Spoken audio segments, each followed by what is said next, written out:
நாம் சின்ன வயசில் இருக்கும்போது நமக்கெல்லாம் அம்மை நோய் போட்டிருக்கோம். அந்த நோய் போகணும் அப்படின்னா பாலூத்தங்கரை துலுக்கானத்தம்மன் அப்படிங்கிற அம்மனை வந்து நம்ம வழிபட்டால் நமக்கு அம்மை நோய் வராதுன்னு சொல்கிறாங்க.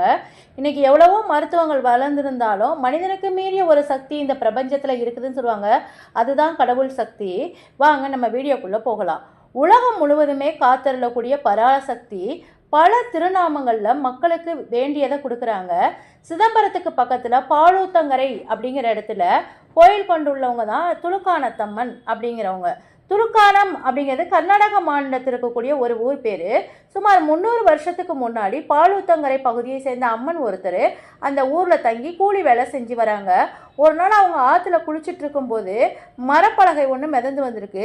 அதில் ஒரு அம்மனுடைய உருவமும் பொறிக்கப்பட்டிருக்குது. மெய் சிலிர்த்து போன அவர் அந்த அம்மனுடைய சிற்பத்தை எடுத்துக்கொண்டு தன் தங்கியிருந்த ஊருக்கு எடுத்துகிட்டு போகிறாரு. தினசரி இங்கே வழிபாடு நடத்தணும்னு முடிவு பண்ணுறாரு.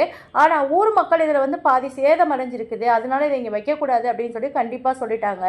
என் அம்மனை இங்கே இருக்கக்கூடாது என்று கூறிய உங்கள் ஊரில் இனிமேல் நானும் இருக்க மாட்டேன் அப்படின்னு சொல்லிட்டு அந்த மரச்சிற்பத்தை தலையில் சுமந்தபடியே பயணம் செஞ்சுட்டு தன்னுடைய சொந்த ஊரான பாலூத்தங்கரையே போய் சேர்ந்திருக்காரு. ஊர் மக்கள்கிட்ட நடந்ததை கூறுறாரு. அவங்களும் அன்னைக்கு அங்கேயே கோயில் கட்டிடலாம் அப்படின்னு சொல்லி சொல்கிறாங்க. ஆரம்பத்தில் விளைநிலங்களுக்கு நடுவில் ஒரு சின்ன கொட்டகை அமைத்து அம்மனுடைய மரச்சிற்பத்தை பிரதிஷ்டை பண்ணிட்டு துலுக்கானம் அப்படிங்கிற ஊர்லேருந்து இந்த சிலை எடுத்து வந்ததுனால அம்மனுக்கு துலுக்கானத்தம்மன் அப்படிங்கிற திருநாமத்தை சூட்டாங்க. பிற்காலத்தில் ஒரு புதிய கோயில் கட்டப்பட்டு அந்த மரச்சிற்பத்தில் இருப்பது போலவே அம்மனுக்கு ஒரு சின்னதாக சிலை வச்சு பிரதிஷ்டை பண்ணி வழிபடுறாங்க. பின்னர் அம்மனுக்கு ஒரு பெரிய சிலையும் செய்கிறாங்க. ஊருக்கு மத்தியில் ஒரு ஆலயம் இருக்குது. மகாமண்டப வாசலுடைய 2 புறத்துலையுமே துவாரப்பாலகிகள் இருக்க மேல் பகுதியில் கஜலட்சுமி காட்சி தராங்க. மகாமண்டபத்தில் இடது பக்கம் காத்தவராயன், வலது பக்கம் தொட்டி அசைத்து சின்ன கம்பீரமாக காட்சி தராங்க. திரிசூலம், பலிபீடம், சிங்க வாகனம் கடந்தால் கருவறையில் 4 திருக்கரங்களோடு நாகத்தின் மீது அமர்ந்த கோலத்தில் துலுக்கானத்தம்மன் அருள் பாலிக்கிறாங்க. அருகில் உற்சவரும் ஆதி அம்மனும் இருக்காங்க. கோஷ்டத்தில் தட்சிணாமூர்த்தி துக்கையும் பிரகாரத்தில் காவல் தெய்வமாக விளங்கக்கூடிய நொண்டி வீரனையும் தனி சன்னதியில் தரிசிக்கலாம். தனிப்பட்ட திருமணங்கள் கை கூடணும் அப்படின்னா வெள்ளிக்கிழமை அம்மனுக்கு புடவையும் மஞ்சள் கயிற்றில் விரலை மஞ்சளையும் கட்டிய திருமாங்கல்யத்தையும் வைத்து அம்மனை வழிபட்டு வந்தோம்னா அந்த வீட்டுக்கு எடுத்து சென்று பூஜை அறையில் வச்சுறாங்க. வேண்டுதல் நிறைவேறோடனே அம்மனுக்கு பரிகாரம் செஞ்ச புடவையோட இன்னொரு புது புடவையை எடுத்து வந்து அபிஷேகம் செஞ்சு நேர்த்திக்கடலை நிறைவேற்றிக்கிறாங்க.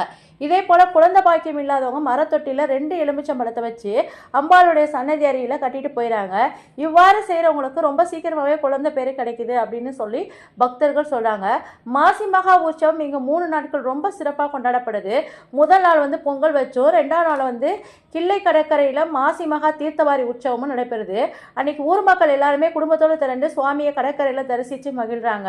3ஆவது நாள் சிறப்பு அபிஷேகம் மற்றும் அம்மனுடைய புறப்பாடு நடைபெறும். ஆடி மாதம் உற்சவத்தின் போது அம்மன் தினமும் ஒரு அலங்காரத்தில் எழுந்தெழுவது காண கிடைக்காத ஒரு கண்கொள்ளா காட்சி. அம்மை நோயால் பாதிக்கப்பட்டவங்க சார்பாக இங்கே வந்தவங்க அம்மனுக்கு அபிஷேகம் செய்யப்பட்ட தீர்த்தத்தை எடுத்து சென்று பாதிக்கப்பட்டவர்கள் மேலே தெளிச்சாலே போதும் நோயோட வீரியம் குறைஞ்சி விரைவில் அம்மை நோய் வந்து இறங்கிடுதுன்னு சொல்கிறாங்க. இந்த தீர்த்தத்தை வாங்க வந்து மற்ற மதத்தில் இந்துக்கள் மட்டும் இல்லாமல் கிறிஸ்டின் முஸ்லீம்ஸ் கூட வராங்க அப்படிங்கிறது குறிப்பிடத்தக்கது.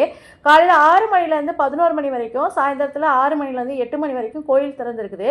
சிதம்பரத்திலிருந்து கடலூர் செல்லும் சாலையில் வண்டிகேட் அப்படிங்கிற பேருந்து நிறுத்தத்தில் இறங்கினோம்னா அங்கேருந்து 4 கிலோமீட்டர் தொலைவில் பாலூத்தங்கரை உள்ளது. சிதம்பரத்திலிருந்து மினி பஸ் வசதி கூட இருக்குது. முடிஞ்சால் நீங்கள் ஒரு தடவை இந்த கோயிலுக்கு போயிட்டு நம்ம துலுக்கானத்தம்மனை தரிசனம் பண்ணிட்டு வாங்க. அடுத்த ஒரு வீடியோவில் நம்ம பார்க்கலாம்.